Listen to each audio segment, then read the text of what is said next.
Hey everyone, and welcome back to Spotlight Reviews. On the Spotlight today is Season 1, Episode 1 of The Handmaid's Tale. If you are new to my channel, hi, I'm Jasmine, and I review episodes of The Handmaid's Tale. I started reviewing on Season 3, and now we will be rewinding the clock and reviewing past episodes, along with doing some introspective analysis of things that maybe no one ever thinks about. Now, if you are just starting The Handmaid's Tale and you are just starting on Episode 1, Season 1, and haven't seen any other Handmaid's Tale episodes, then I am going to give you a spoiler alert because I will mention things that have happened later on down the line. So I don't want you to be surprised by that, and I don't want to spoil anything for you. I'm just letting you know. And also, I just want to thank everybody for over 1,000 subscribers. I really appreciate it. And I wanted to say, guys, I do make mistakes here and there. When I'm reviewing, it takes me hours upon hours to get all the information compiled and try to make sure it's as best as it can be before I hit, that upload button. So thank you for being patient with me through little things, and I just appreciate your support. And let's get into this episode.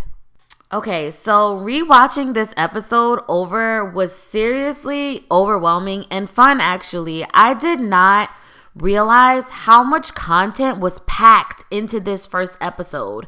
I love the opening of the episode because it's chaotic and it's exciting. Who doesn't love a car chase? You know what I mean? And really, it highlights the devastation and suddenness of Gilead's force. When I first watched this in the beginning, I was wondering, why are they running? Who are they running from?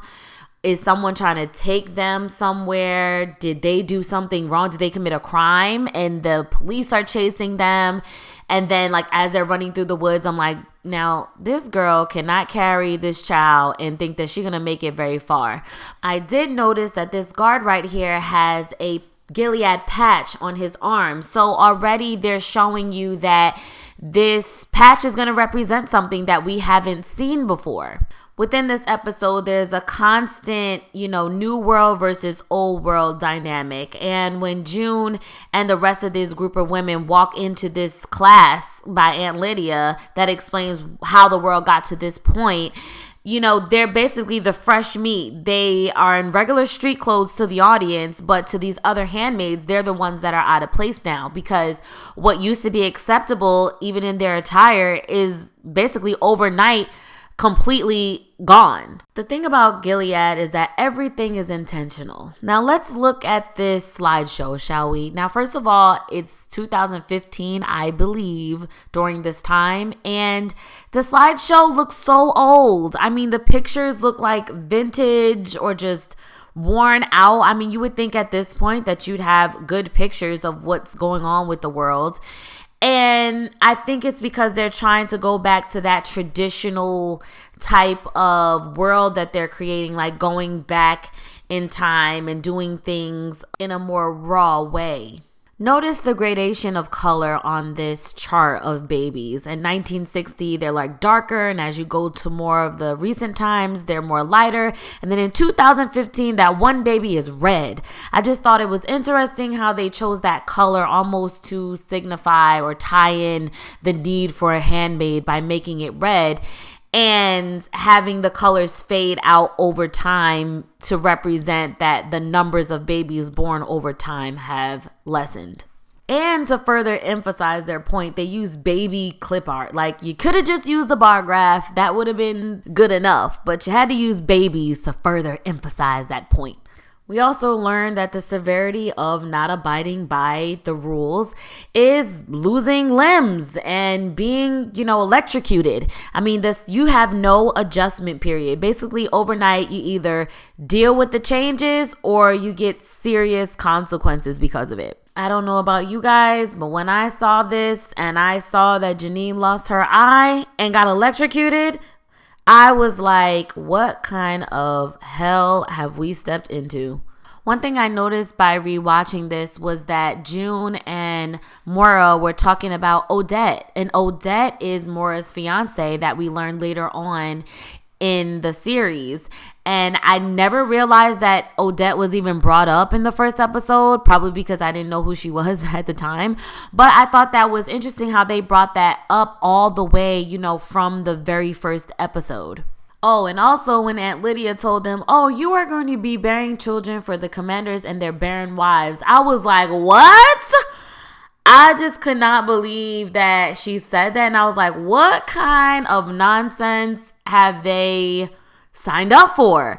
And I also thought about, why are all the wives barren? Like, are there some of them that are not barren? Did they somehow make these wives barren? I had a lot of questions at this point, and I was just shocked, like, that they were baby making machines, basically. Another interesting concept within this episode was how Gilead forms the relationships between handmaids. This scene where Janine is basically telling the story of how she was raped by multiple men, the handmaids condemn her and blame the circumstances on Janine's actions, where in the normal world you would think that somebody would console you and try to talk to you about the situation. They are basically blaming the whole situation on Janine. This is a control tactic to basically give you ownership of every single little mistake that you have made,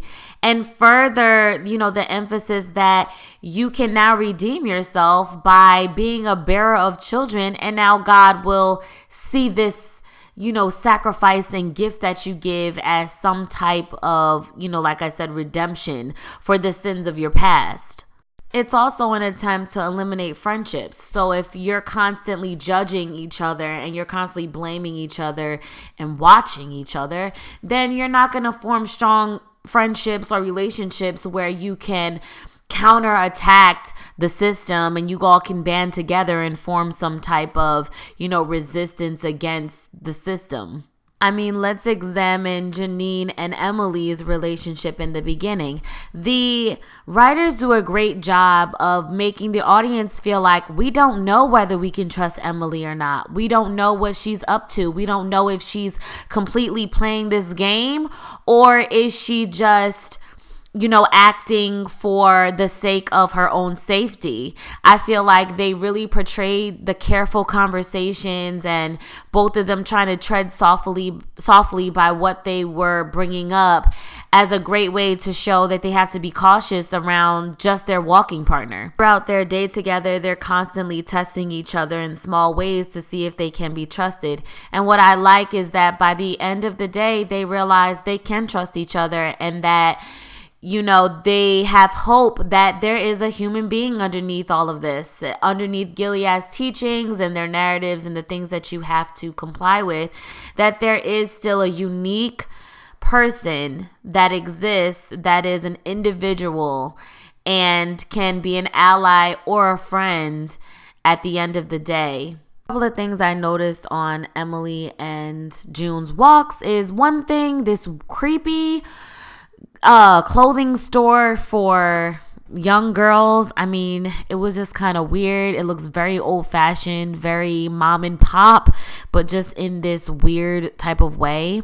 This is one of the first times I noticed that there are no words written on the window. You don't even know what this store is called. There's just a symbol of a type of green flower, and the next door there's a symbol of a sun. So that's something to just point out. And their trip to the grocery store. They are going to Loaves and Fishes, and I believe in the later episodes we see them go to the grocery store a lot, which I believe is all flesh because it looks different than this. But you notice that there are no signs here. You got the milk cartons, and they don't have any words on them, but they have the same exact picture but in different colors. So I'm guessing that the different colors distinguish between whole milk, low fat, 2%, something like that. And I also noticed that this grocery store looks pretty much more full than the grocery store that we're used to seeing. Things are more plentiful. They're stacked higher. They have more resources. So to me, this means that in the beginning, they were heavily resourced, where towards the end, when there started to be more terrorist attacks and more destructive things happening in Gilead, that there were less resources. What do you guys think about that? Another thing I noticed was on their walk, Emily and June see a truck that represents the eyes, and there is an eye symbol on that truck, as you can see. It kind of makes out a little eye. Another thing I noticed is basically the concept of death and what it means within Gilead. I mean, you learn that death is put on display on this wall as if, you know, you're walking past an art gallery. I mean, June and Emily stop, they look at it, they stop every day and just look at this wall and stare at it as if there are pictures hanging on a wall. And June even thinks of a joke that involves these three type of people. And it's almost like how in the old world, you know, death is a crime. Killing somebody is a crime. But the handmaids are actually forced to kill somebody and inhumanely persecute someone without even any thought or any type of remorse or morality that goes into it. You know, one thing I thought that was interesting was Aunt Lydia is painting this picture of this man who supposedly raped a handmaid while she was pregnant and the baby died. Now, we don't even know if this is true. We take it as the truth, and most of the handmaids respond in this gasp, like they cannot believe what's going on. Now, are they acting just for the sake of, you know, this whole salvaging process, or do they really believe that this man committed this crime? Now, he could have fell in love with this girl. They could have, you know, been in a certain type of relationship, but it's presented as if he is some type of criminal, and then we're going to use a criminal act in order to punish him. And I just thought that was interesting how they chose handmaids to accomplish this task. We could have anybody shoot this man. You know, one of the guardians can hang him, put him on the wall, shoot him. But because the act involved a handmaid, then it's the handmaid's responsibility to persecute him. I thought this was a very interesting and twisted concept. I would love to hear you guys' thoughts about this scene and what you were thinking when you first saw it or when you rewatched it. You know, what was going through your mind about this salvaging process? This was another example of how Gilead does things in a very orderly and disciplined way. I mean, look at the setup of this salvaging. You've got, you know, the stage is set up. The handmaids and their pillows are perfectly aligned. All of the handmaids fall right in line of where they're supposed to be. There's a little tower on the left-hand side with the Gilead flag and crest on it and a guard standing up top. Everything is laid out to the T and just sets the precedent of this episode in how this world is nothing to be played with. This is a serious and orderly and strict society that they live in now. The other aunts are lined up in the back. The guards have these black hoods on them. And then you have that Rachel and Leah crest hanging in the middle, and then there are also these red satin looking flags hanging up, I guess to represent, you know, handmaids and some type of ceremony. This is a ceremonious event. It's not some spur of the moment thing. This is something that's a tradition and that is normal within Gilead society. We also learn a lot about the other roles within the household. Now we meet Rita. At first, I thought Rita was just really mean to June, and I just didn't understand why, but I think she was just not happy about the entire predicament she was in. Now, did you guys notice that they don't use traditional money in Gilead? There is a ticket book, that booklet that Rita is holding that has the Gilead crest on it, and she tears out some tickets for her to go grocery shopping, and it has the Gilead crest on it, and they have different colors, I guess, signifying different types of groceries, and a picture of the actual groceries on it. So I thought that was also interesting that their currency is basically these type of tickets or tokens. We also get introduced to Nick in this episode, and honestly, guys, throughout the whole entire Handmaid's Tale, I just did not like Nick. I'm sorry. I mean, his storyline just from the beginning to me was just weak and watery. But the one thing that we do learn is that he is really low status right here. I mean, he's doing yard work. He's the commander's driver. He lives there in the house. And June says he hasn't been assigned a wife. So we know that that's something that could happen in this world. You have an arranged marriage. All right, guys, let's talk about the Waterfords and June's first meeting with them. First of all, looking back on this, when I look at June, she just looks different. She looks more shy and subtle, a little bit more meek looking back then than she does in the more recent episodes. Her mannerisms are different, obviously, because it's the beginning. She doesn't have that boldness, that courageousness, that fierceness that she gains over time. She's very apologetic and she treads carefully with everyone around her because she doesn't know who she can trust and she doesn't want to be punished brutally for, saying the wrong thing or doing the wrong thing. When June first meets Serena, it is just so awkward. This whole scene, if you rewatch it, it is just the most awkward thing that can possibly happen because Serena knows that this is the girl that's going to be sleeping with my husband and bearing a child for us. And it is just not the most comfortable situation to be in. We learned that this is not June's first posting. This is her second place that she is living. So we wonder what happened at that first posting. What could have went wrong? What didn't go right? Why is she being moved here?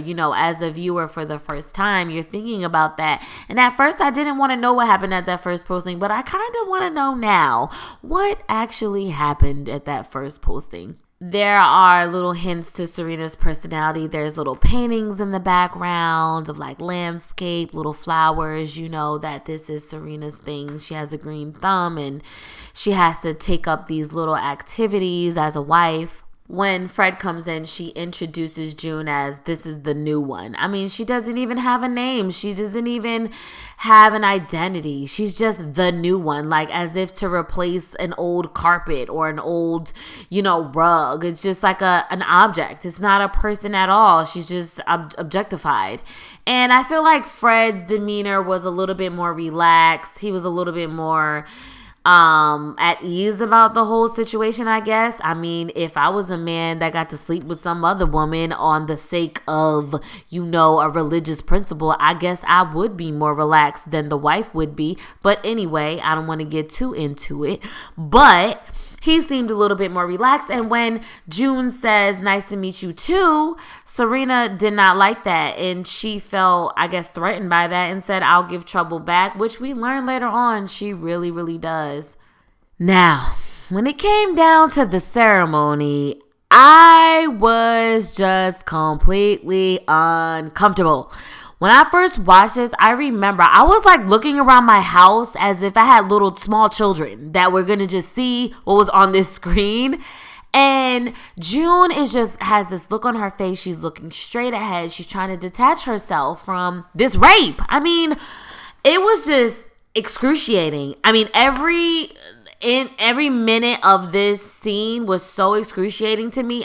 Even before the actual ceremony started and Rita's trying to make her feel better by telling her that the eggs she got were fresh and, Serena's like smoking a cigarette. Things are just tense. And I noticed how when he opens that box in order to read that scripture, he has that thing tabbed out. He's ready. That thing is already tabbed. All he got to do is open it up, read that scripture, and get ready to do what he has to do. And rewatching this made me realize how much of a ritual they tried to make this seem, and how rigid and unemotionally connected they tried to make this be within Gilead as a ritual. And it also made me pay more attention to Serena's reaction during this process. So she's holding on to June's arm extremely tight. You see those red marks on June's arm, like she was sucking the blood vessels out of her arm while she was holding on. It even zooms into her wedding ring, which makes me just feel like they were trying to portray the fact that this is what marriage means now in Gilead. This is a part of the marriage. And when it's all over and Serena has that look on her face as if she's devastated that this actually has to happen. Now, I don't feel bad for Serena. I'm not saying that before y'all come for me. What I'm saying is I didn't realize how much of an effect this first ceremony had on Serena and what they were trying to show within this character. And I believe that at this point, even this early on, they're trying to show you that she signed up for way more than she thought that she would have. I don't think this was a part of the original process of the whole ideology of Gilead. I think this is something they implemented that Serena was not prepared to endure.